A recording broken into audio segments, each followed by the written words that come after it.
नमस्कार दोस्तों, ocean network में आपका स्वागत है।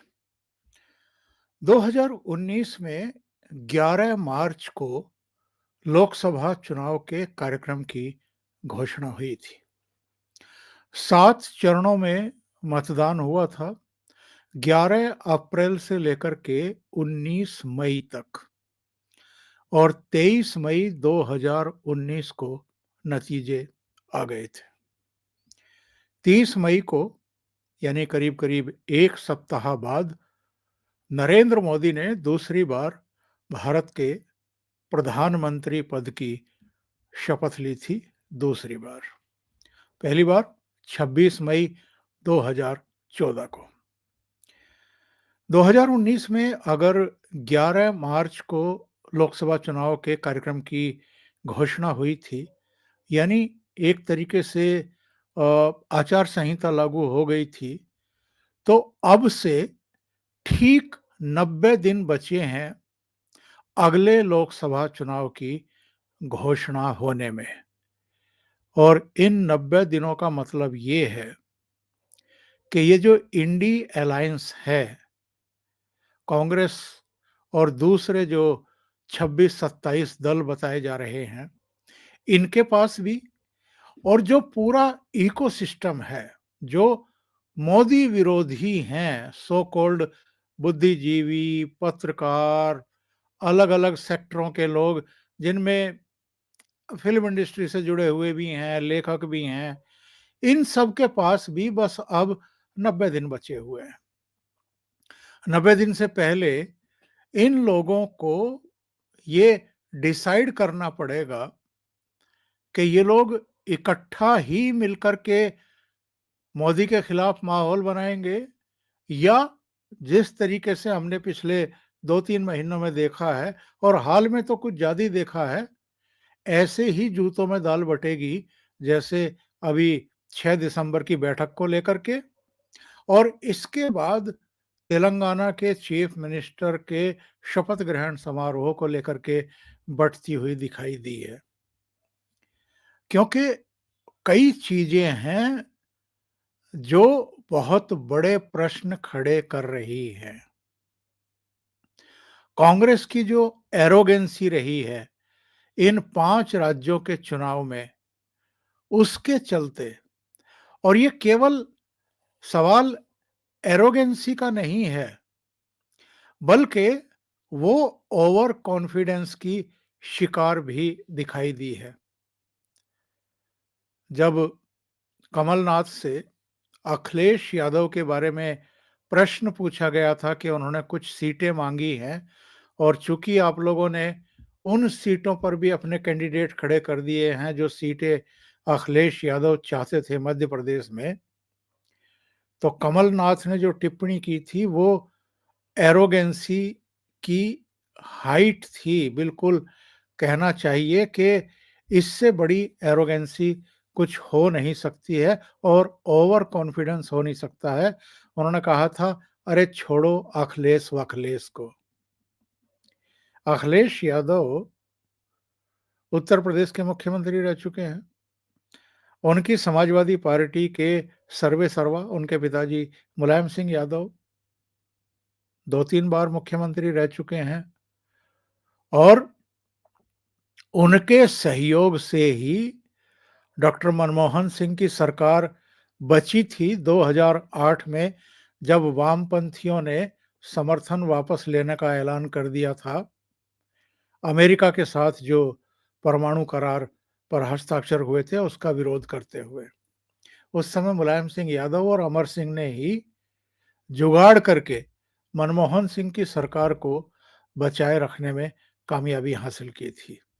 उनके बारे में कमलनाथ अगर कहते हैं कि छोड़ो अखिलेश वखलेश को, तो ये शो करता है कि कांग्रेस अभी लीड भी नहीं कर रही है इस इंडी अलायंस को। अभी वो भी अन्य 26-27 दलों की तरह बस एक घटक दल की भूमिका में है और लीड भी नहीं कर रही है। फिर भी ये अगर एरोगेंट है उनके भीतर, ओवर कॉन्फिडेंस है, तो फिर कुछ नहीं हो सकता है, कांग्रेस का भी और जो इस इंडी अलायंस के घटक दल हैं, उनका भी। ए अगर हम इन 5 राज्यों के चुनाव नतीजों की बात करें, तो तेलंगाना में तो भारतीय जनता पार्टी का कांग्रेस के साथ मुकाबला था ही नहीं। वहाँ तो जो कहना चाहिए कि इंडी अलायंस जो भारतीय जनता पार्टी के और नरेंद्र मोदी के खिलाफ बना है, ये भी ऐसा ही दल था तेलंगाना में, जैसे ये सब दल हैं। यानी चंद्रशेखर राव भी मोदी विरोधी ही माने जाते रहे हैं और वो हैं, घोषित रूप से हैं। तो ये 2 मोदी विरोधी दलों के बीच में लड़ाई थी तेलंगाना में। भारतीय जनता पार्टी तो वहाँ एक छोटे प्लेयर की भूमिका में थी। लेकिन राजस्थान में, मध्य प्रदेश में और छत्तीसगढ़ में, इन 3 राज्यों में हिंदी बेल्ट के ये जो 3 राज्य हैं, यहाँ तो कांग्रेस और भारतीय जनता पार्टी का आमने-सामने का मुकाबला था। राजस्थान और छत्तीसगढ़ भारतीय जनता पार्टी ने कांग्रेस से केवल छीने नहीं हैं। जब मैं इनके आंकड़े बताऊंगा कि जीत का अंतर कितना बड़ा है और मध्य प्रदेश में तो भारतीय जनता पार्टी 2/3 सीटों से जीत दर्ज करके सत्ता में वापस आई है, बल्कि निरंतरता में सत्ता में वापस आई है। तो ये संकेत क्या हैं? संकेत ये हैं कि जो मतदाता हैं, वो अभी भी बहुत मजबूती के साथ भारतीय जनता पार्टी और प्रधानमंत्री नरेंद्र मोदी के साथ खड़े हुए हैं, मजबूती से खड़े हुए हैं। ये जो इनकी डबल इंजन की सरकार है, ये जो मोदी के कामकाज हैं, जो शासन करने का उनका तौर तरीका है और जनता का जो उन पर अकाट्य भरोसा है, जो मोदी का जादू है, जिसको कहते हैं मोदी मैजिक, वो अभी भी मतदाताओं के सिर चढ़ कर के बोल रहा है। और कई स्टेट ऐसे हैं जहां भारतीय जनता पार्टी भले ही इससे पहले उतनी मजबूत ना रही हो, लेकिन पिछले कुछ समय के घटनाक्रम फिर से भारतीय जनता पार्टी को उन राज्यों में मजबूती प्रदान करने में कामयाब रहे हैं। इनमें 48 सीटों वाला महाराष्ट्र भी शामिल है। पिछला चुनाव भारतीय जनता पार्टी ने शिवसेना के साथ मिलकर के लड़ा था। ये दोनों दल भी 40 के करीब सीटें जीतने में कामयाब हो गए थे, दोनों ये और इनके सहयोगी। इस बार शिवसेना में भी टूट-फूट हो गई है, एनसीपी में भी टूट-फूट हो गई है। शरद पवार, उद्धव ठाकरे कमज़ोर बन गए हैं, कमज़ोर हो गए हैं वहाँ। इनके जो संगी साथी थे अजित पवार और एकनाथ शिंदे, वो अब भारतीय जनता पार्टी के साथ हैं। कांग्रेस वैसे ही लोकसभा चुनाव के मद्देनजर महाराष्ट्र में बड़ी खिलाड़ी नहीं है। पिछली बार भी कांग्रेस को केवल 1 सीट चंद्रपुर वाली मिली थी और इस बार भी कोई जादू कर देंगे राहुल गांधी वहां पहुंच करके या उनके नाम पर मतदाता जो है वो लाइन लगा करके वोट डालेंगे, ऐसी भी कोई उम्मीद दूर दूर तक दिखाई नहीं दे रही है। तो ये जो बड़ी लड़ाई होने जा रही है 3 महीने बाद, 4 महीने बाद, क्योंकि 3 महीने बाद तो लोकसभा चुनाव की घोषणा होगी, कार्यक्रम घोषित होगा और अगर 2019 की तर्ज पर ही मतदान की प्रक्रिया शुरू हुई तो 11 अप्रैल के आसपास से इस बार भी मतदान शुरू हो जाएंगे 2024 में और उनकी प्रक्रिया 20 मई तक समाप्त भी हो जाएगी मतदान की। उसके बाद नतीजे आने हैं। तो विरोधियों के पास में, मोदी विरोधियों के पास में बस ये 90 दिन समझ लीजिए, अधिक से अधिक 100 दिन समझ लीजिए। पर क्या आपको लगता है कि ये लोग सीरियस हैं अभी भी? ये जो 5 राज्यों के चुनाव नतीजे आए हैं, इसके बाद कांग्रेस ने जिस तरीके से एक तरफा अन्य घटक दलों के सीनियर नेताओं से भी बात किए बिना 6 दिसंबर की एक बैठक बुला ली थी, उसको लेकर के जिस तरह की प्रतिक्रियाएं ममता बनर्जी, नीतीश कुमार और कुछ दूसरे घटक दलों के सहयोगियों, जिनमें अखिलेश यादव भी शामिल हैं, उनकी तरफ से आई, उससे एक बात तो बिल्कुल साफ है कि पटना बैठक के बाद जिस तरीके से कांग्रेस पार्टी ने 10 जनपद परिवार ने इंडी अलायंस पर कब्जा करने की कोशिश की, बेंगलुरु में भी वो दिखाई दिया और मुंबई में भी दिखाई दिया। उसको लेकर के ममता बनर्जी हों, नीतीश कुमार हों, अरविंद केजरीवाल हो, शरद पवार हो, अखिलेश यादव हों, कई नेता अंदर ही अंदर जले भुने बैठे हैं और नाराज हैं। ये 6 दिसंबर की जो बैठक रद्द करनी पड़ी कांग्रेस पार्टी को, इसकी वजह भी यही थी कि बाकी के दल जो हैं, वो ये मैसेज देना चाहते हैं कांग्रेस पार्टी को और 10 जनपद परिवार को कि आप इस इंडी अलायंस के सर्वे सर्वा नहीं है, मालिक नहीं है, इसका नेतृत्व नहीं कर रहे हैं। आप अगर राज्यों में जो क्षेत्रीय दल हैं, जो क्षेत्रीय दलों के क्षत्रप हैं, जो उन राज्यों में भारतीय जनता पार्टी को चुनौती दे रहे हैं, चुनौती देने की स्थिति में हैं, अगर आप उनको प्रॉपर रिगार्ड दे करके नहीं चलेंगे, स्पेस दे करके नहीं चलेंगे और उन्हीं के नेतृत्व में चुनाव लड़ने का फैसला नहीं करेंगे, जहां-जहां कांग्रेस कमजोर है, तो फिर ये सोचेंगे कि इंडी अलायंस का हिस्सा बने रहें या फिर किसी तीसरे मोर्चे की तैयारी शुरू करें। क्योंकि उनके पास भी अब ज़्यादा समय नहीं है। कांग्रेस के पास तो समय है ही नहीं।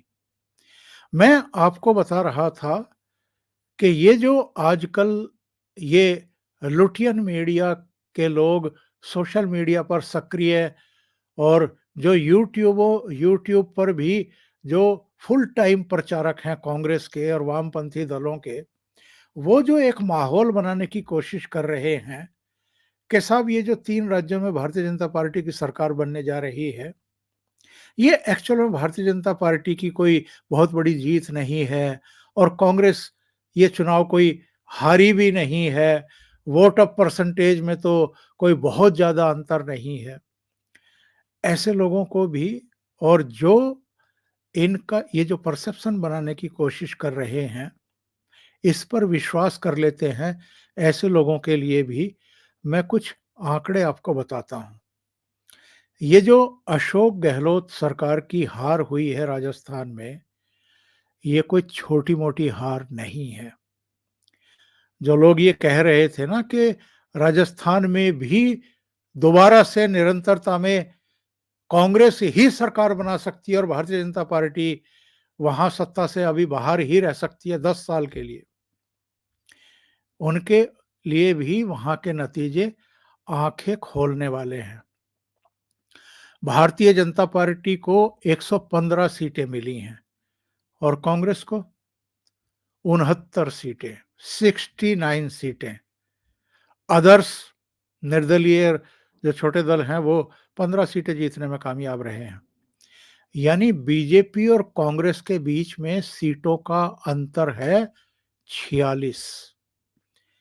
ये कोई छोटी-मोटी पराजय है क्या अशोक गहलोत की? और ये ठीक है कि चुनाव जो है वो अशोक गहलोत और सचिन पायलट ज़रा मिलकर के लड़ते हुए दिखाई दिए और लास्ट डेज में तो दोनों के फ़ोटो भी पोस्टर पर दिखाई देने लगे थे। शुरू में सचिन पायलट का फ़ोटो दिखाई नहीं दे रहा था। लेकिन जो झगड़ा था इनका, वो तो इन चुनावों में काम कर गया। जो सचिन पायलट को 2018 में मुख्यमंत्री ना बनाए जाने से नाराज़ थे, उन्होंने तो बड़ा खेल कर दिया, भारतीय जनता पार्टी को वोट दे करके।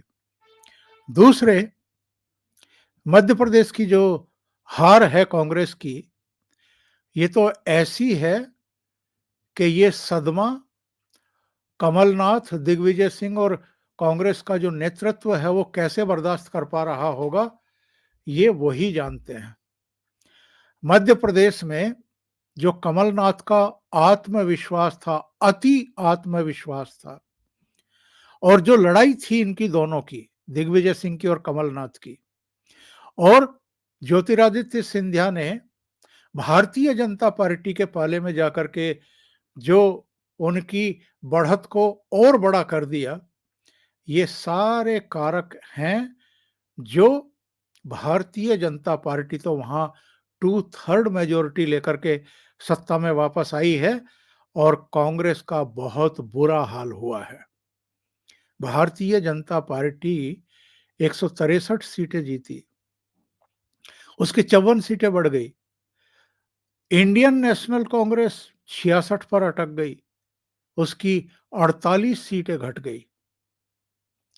और पूरे चुनाव में भले ही सोशल मीडिया पर भी, यूट्यूब पर भी, कांग्रेस के बड़े नेताओं की तरफ से भी, राहुल गांधी ने भी प्रेस कॉन्फ्रेंस में सीटें बता दी थी कि 151 सीटें कांग्रेस पार्टी मध्य प्रदेश में जीतेगी और भारतीय जनता पार्टी तो कहीं दिखाई भी नहीं देगी।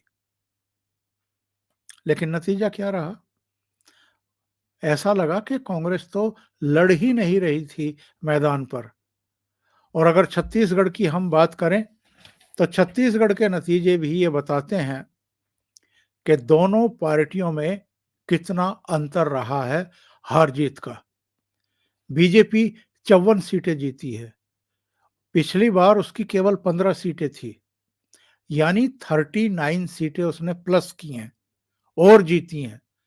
और जिस कांग्रेस के पास 68 सीटें थी 2018 में, वो कितनी सीटों पर सिमट गई?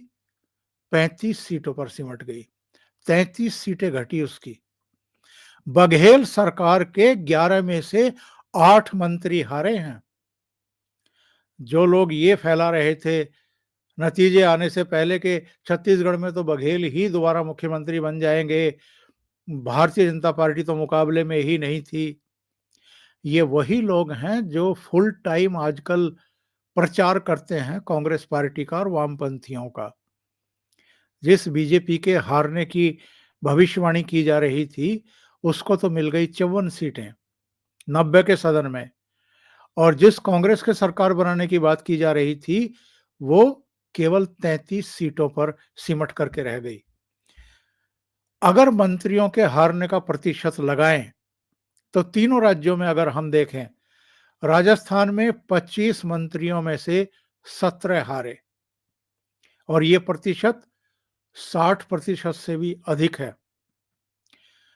छत्तीसगढ़ में 11 में से 8 हारे, करीब करीब 80% हार गए। मध्य प्रदेश में जहां शिवराज सिंह चौहान मुख्यमंत्री थे, वहां 31 में से 12 हारे, यानी 50% भी नहीं हारे।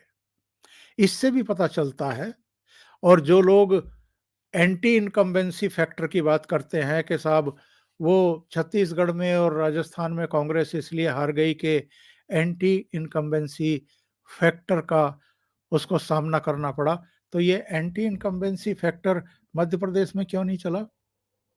इसका मतलब ये है कि मोदी का जादू अभी भी कायम है।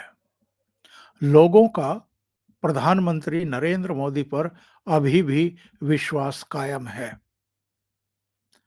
और जो लोकसभा चुनाव होने जा रहा है 90 दिन बाद, ये तो मोदी वर्सेस अदर्स होगा ना, क्योंकि ये जो इंडी अलायंस बना है, इसके जो घटक दल हैं, वो राहुल गांधी को प्रधानमंत्री पद के चेहरे के तौर पर तो स्वीकार और मानने को तैयार होंगे ही नहीं।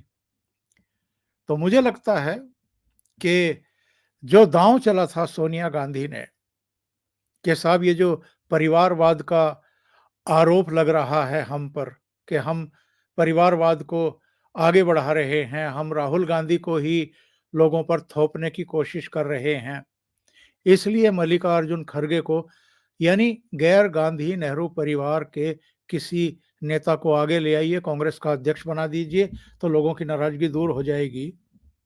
तो हमने तो देखा कि इन 5 राज्यों के चुनाव में भी और इससे पहले जो हिमाचल के और कर्नाटक के चुनाव हुए, वहाँ भी मल्लिकार्जुन खड़गे की भूमिका उतनी नहीं रही, जितनी राहुल गांधी की या प्रियंका वाड्रा की रही, या जितनी फैसले लेने में सोनिया गांधी की है। तो परिवारवाद कहाँ अलग हुआ है? इसी तरीके से जो पिछले 2 महीने में बेंगलुरु और मुंबई की बैठक, बल्कि 4 महीने में जो कुछ कांग्रेस ने किया है, सूरत कोर्ट से राहुल गांधी को 2 साल की सजा हुई थी मानहानि केस में। जब तक सुप्रीम कोर्ट से स्टे नहीं आ गया, तब तक तो ये कह रहे थे कि हमें प्रधानमंत्री पद भी नहीं चाहिए, हमें इस इंडी अलायंस का संयोजक का पद भी नहीं चाहिए। लेकिन जैसे ही वो सजा पर स्टे हुई, इन्होंने फिर राहुल गांधी को आगे करना शुरू कर दिया। फिर इनको प्रधानमंत्री पद भी चाहिए था। ये इस अलायंस के संयोजक पद पर या चेयरमैन पद पर भी कब्जा करना चाहते थे। इसलिए संयोजक पद का फैसला ना बेंगलुरु में होने दिया इन्होंने, ना मुंबई में होने दिया। लेकिन आज नौबत ये आ गई है कि जो घटक दल के प्रमुख नेता हैं, वो ही अब कांग्रेस की जो मनमर्जी है, जो एरोगेंस है, इसको बर्दाश्त करने को तैयार नहीं है। अभी के लिए इतना ही। बहुत-बहुत धन्यवाद। अगर आपको ये चैनल और इसके कंटेंट पसंद आ रहे हैं, तो लाइक करें, कमेंट करें, वीडियो को शेयर भी करें। अभी तक अगर आपने ये चैनल सब्सक्राइब नहीं किया है, तो सब्सक्राइब कर लें और साथ में लगे बेल आइकॉन को दबा दें, ताकि आगे आने वाले वीडियो और उनके नोटिफ़िकेशन आप तक पहुँचते रहें। बहुत-बहुत धन्यवाद। नमस्कार।